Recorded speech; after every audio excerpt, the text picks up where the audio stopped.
जहां एक और इजराइल हमास के बीच जंग खत्म नहीं हो रही है, वहीं कट्टर यहूदी नेता इसे और भड़काने में लगे हैं। दरअसल इजरायली मीडिया ने नेतन्याहू सरकार पर एक चौंकाने वाला खुलासा कर बड़ा दावा किया है। इसके तहत इजरायली सरकार ने कब्जे वाले पूर्वी यरूशलेम में अल-अक्सा मस्जिद पर धावा बोलने वाले यहूदियों को इनाम देने की योजना बनाई है।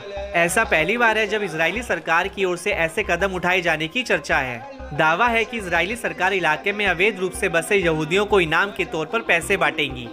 इजरायली न्यूज़ KAN के मुताबिक इजरायली हेरिटेज मिनिस्टर अमीचाई अलियाहू ने इसके लिए 2 मिलियन NIX यानी लगभग $5,22,000 अलॉट करने का आदेश दिया है। हेरिटेज मंत्रालय अल-अक्सा मस्जिद में बसने वालों के फंडेड टूर के लिए इतामेर बेन गावीर के राष्ट्रीय सुरक्षा मंत्रालय के संपर्क में है। खास बात है कि ये खुलासा ऐसे वक्त पर हुआ है जब पुलिस सुरक्षा के बीच अवैध रूप से बसने वाले यहूदियों की ओर से अल-अक्सा मस्जिद परिसर में लगातार घुसपैठ की कोशिशें हो रही है। इसमें इजराइल के राष्ट्रीय रक्षा मंत्री बेन गवीर खुद भी कई बार घुसपैठ में शामिल रहे हैं। सोमवार यानी 26 अगस्त को सुरक्षा मंत्री ने ऐसा दावा किया कि बड़ा हंगामा खड़ा हो गया। दरअसल बेन गवीर ने कहा कि यहूदियों को अल-अक्सा में प्रार्थना करने का अधिकार है।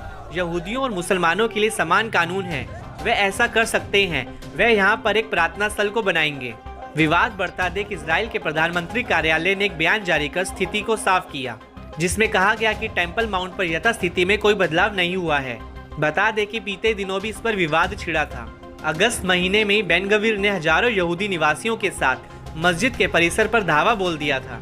इस दौरान बेन गवीर ने कथित तौर पर अल-अक्सा मस्जिद को टेम्पल माउंट कहकर संबोधित किया था। साथ ही कहा था कि उस पर इजरायली संप्रभुता और अधिकार लागू करने में महत्वपूर्ण प्रगति हुई है। हमारी नीति यहाँ यहूदी प्रार्थना की अनुमति देना है। इस दौरान कई यहूदियों ने तो मस्जिद परिसर में प्रार्थना तक कर डाली थी। खैर, ताजा मामले पर मुस्लिम देशों के संगठन ने भी तीखी प्रतिक्रिया देकर इजराइल को घेरा है। इस्लामिक सहयोग संगठन ने बेन गवीर के बयानों के साथ साथ बसने वाले समूहों और इजरायली मंत्रियों की ओर से मस्जिद परिसर में हो रही घुसपैठ की निंदा की।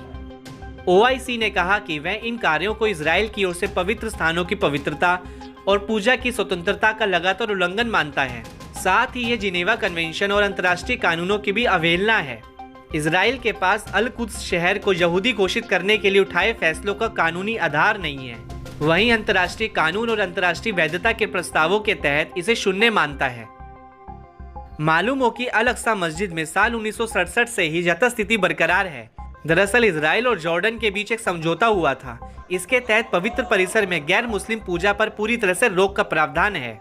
अल-अक्सा मस्जिद को इस्लाम का तीसरा सबसे पवित्र स्थल और फिलिस्तीनी राष्ट्रीय पहचान का प्रतीक माना जाता है, क्योंकि मस्जिद परिसर में डोम ऑफ द रॉक भी शामिल है। हालांकि साल 2003 में इजराइल ने इस्लामिक वक्फ की मंजूरी लिए बिना इलाके में बसने वाले लोगों को अल-अक्सा मस्जिद में प्रवेश करने की अनुमति दी थी, जिसने लगातार इन घुसपैठों को खत्म करने का आह्वान किया है।